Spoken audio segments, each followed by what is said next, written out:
So, since you mentioned the bridge, the LRT1 and LRT2 are connected to the bridge. When from LRT1 to LRT2, you can see from the... There's a long walk.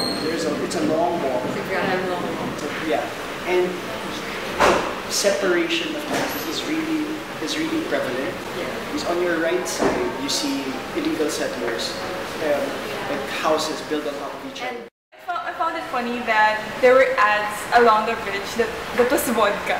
It was really very, I don't know, when you look at both of them, like there's the ad of vodka here, then just behind that ad were the squatter area. And then I don't know, is that a way of blocking the view, like saying that, oh, look here, like look here at the ad of vodka and then don't look at what's behind it. Somebody would yell like, ayun na, police, parang ganun. Yeah. Like a warning. Yeah, they would scramble out.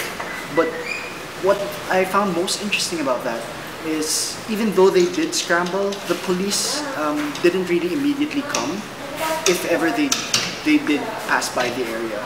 So the very notion, the very mention of police walking through or patrolling would be an exercise of power. So again, the police, there's a lot of power behind the police, especially in the market area. If you say in Katipunan, if you say if there's a policeman here, it would either be a very heinous crime. You wouldn't really think that it's a normal routine patrol. They're mostly security guards.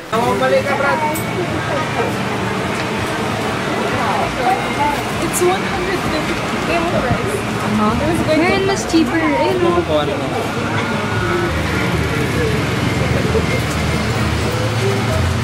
Labas ka dyan, labas! Nahanap ka, Brad! Yeah, Guarding establishments.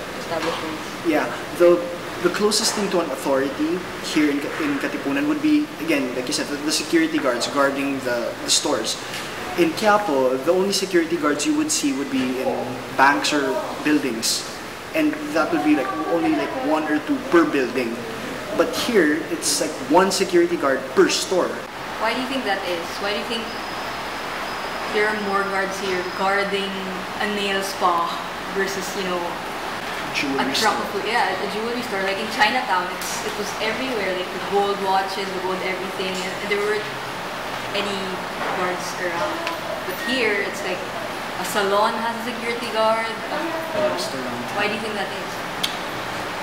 I guess it's part of the value of real estate. I think we can trace it back there because, like again, what we were talking about in the beginning, the real estate is more valuable in Katipunan as compared to this Quiapo.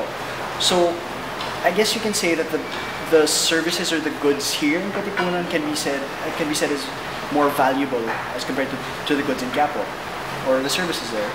But again, I found it surprising. Unlike the negotiations that take place in a supermarket, which is very minimal and you can haggle. Yeah, and it's implicit.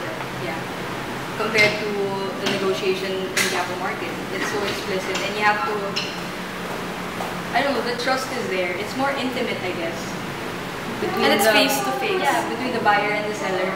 Yeah, exactly. It's face to face, and you have to, like I said, you have to take yung word ni Manu, sabihin niya na fresh store or something like that. Oh, hindi kakasal dyan or something. You have to take his word for it. It's not.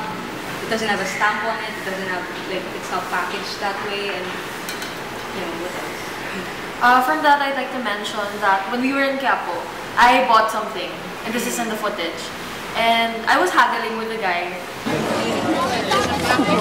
Paano kung nag-posisyon yun? Ito, ito na upos man to, rolling naman siya. Ano siya ipapasok? Pasok niyan, ito lang naman. Dali mapasok. Dalawa si rin. Sa lagay lang, tapos si Rito agad sa lawit. Tapos ito gagamitin yung karalo. Pasok na lang sa pangat. 80 na lang, kuya. Ha? 80. 80 na lang? 50. Ito, gusto mo to? Second, mga number na lang. Subukan mo, ikaw maganda. And I realized that if it weren't for the purchase, if it weren't for the transaction, if it weren't for the money, then I would not have any connection with the man selling this object.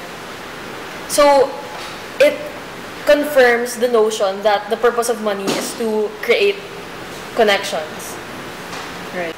But then, is it really a connection? I mean, okay, let's say you do connect, like you buy something, but then after that, there's nothing. It's like, it seems so impersonal. It's like saying, okay, like, the only purpose that I'm going to buy something just for me, not for whoever's selling. I mean, because I need it. Yeah, but that's the difference though.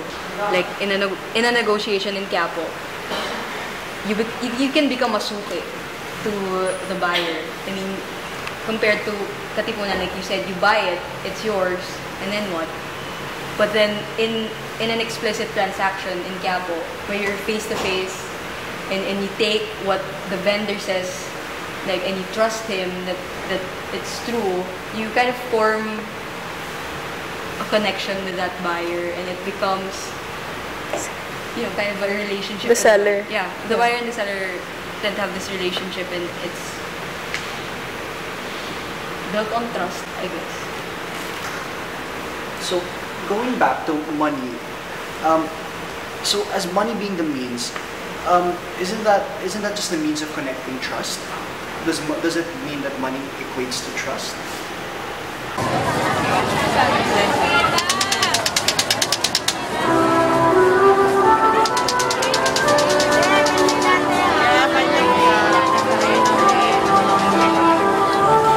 It may not necessarily mean trust, but it can begin there. Because of that contact, you may foster trust, but it may or may not happen. It's not automatic na I give you